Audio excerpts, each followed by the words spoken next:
Saudari-saudaraku terkasih dalam Tuhan Yesus Kristus, selamat pagi dan berkah dalam. Kita berjumpa kembali dalam renungan harian Sabtu 16 Desember 2023. Bacaan-bacaan yang menjadi bahan permenungan berbicara soal Elia. Dari kitab Mutasyirah digambarkan bagaimana ketika Elia tampil mendatangkan kuat kuasa Allah. Sedangkan pada bacaan Injil, Yesus juga berbicara, Elia sudah datang, namun orang tidak mengenalnya. Kita tahu siapa Elia. Elia termasuk nabi besar yang menunjukkan kuat kuasa Allah ketika orang Israel menentang Allah. Ia menyadarkan banyak orang untuk mengikuti dia karena dialah utusan Allah. Dengan kata lain, dia menjadi nabi besar yang menghadirkan kuasa Allah. Itu pula sebabnya dikatakan Elia akan datang untuk mendahului Sang Penyelamat. Namun orang tidak mau mendengarkan Elia dan orang tidak mengenal dia karena mereka sibuk dengan pola pikirnya masing-masing. Tidak mau mendengarkan suara Allah lewat Nabi Elia, ataupun juga yang dikatakan pemersiap jalan, yakni Yohanes Pembaptis, Elia yang akan mendahului Sang Penebus. Orang menolak Sang utusan karena orang memakai pola pikirnya sendiri.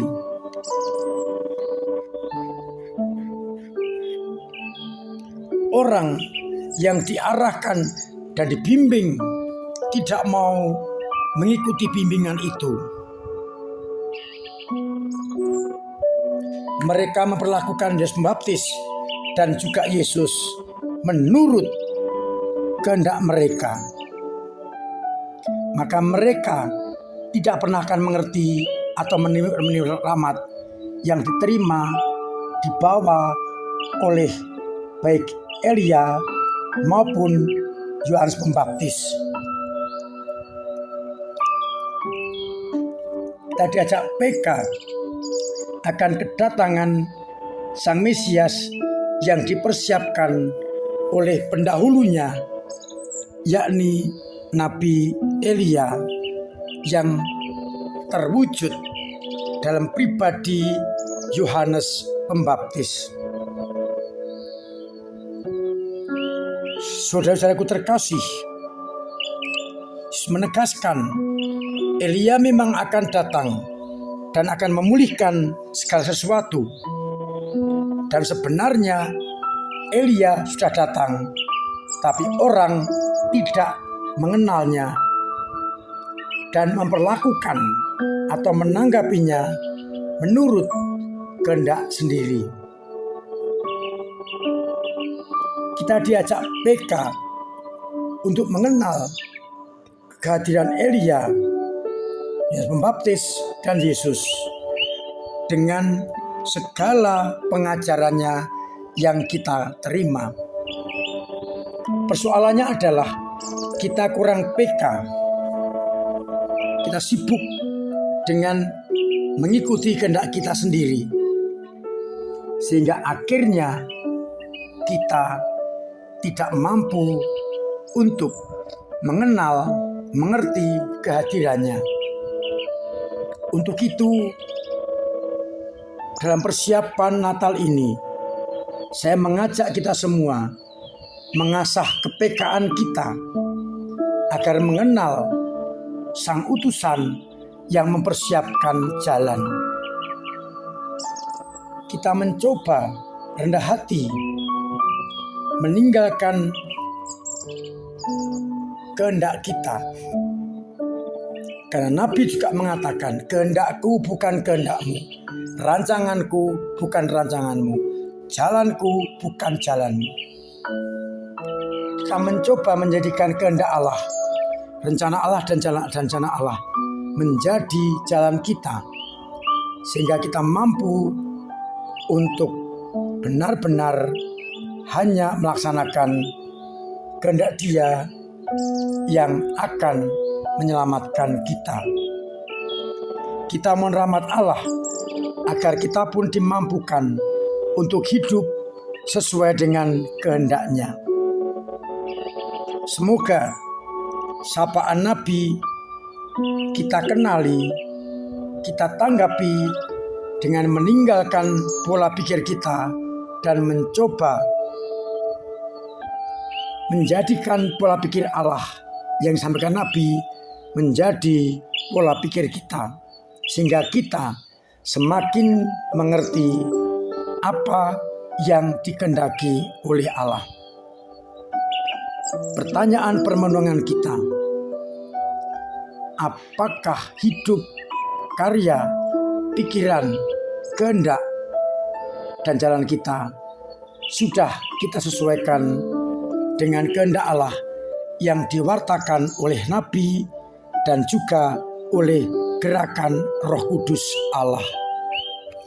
Tuhan memberkati kita sekalian. Amin.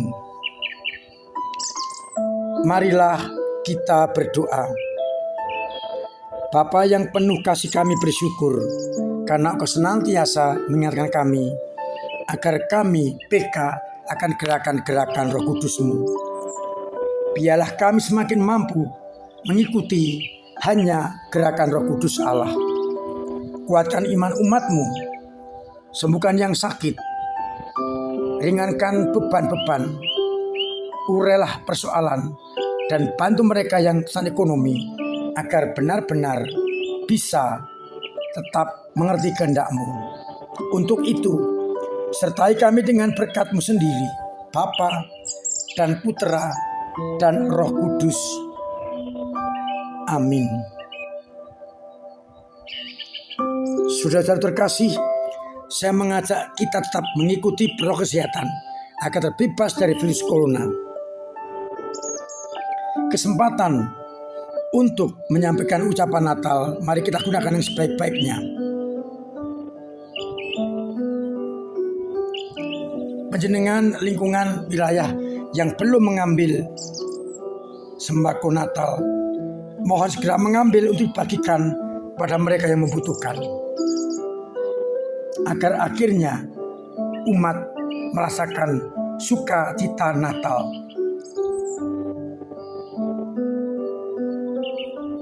Terima kasih untuk semua usaha bantuan panjenengan dalam membantu gereja melayani umat dengan doa-doanya, dengan tenaga dan karya, dan dengan dana, sehingga umat semakin mampu terlibat dalam gereja dan merasa tersapa. Kita persiapkan Natal dengan sebaik-baiknya, memanfaatkan sakramen tobat agar kita dengan tadi bersih merayakan Natal. Akhirnya saya mengucapkan selamat pagi, selamat merenungkan, salam sehat, Tuhan memberkati.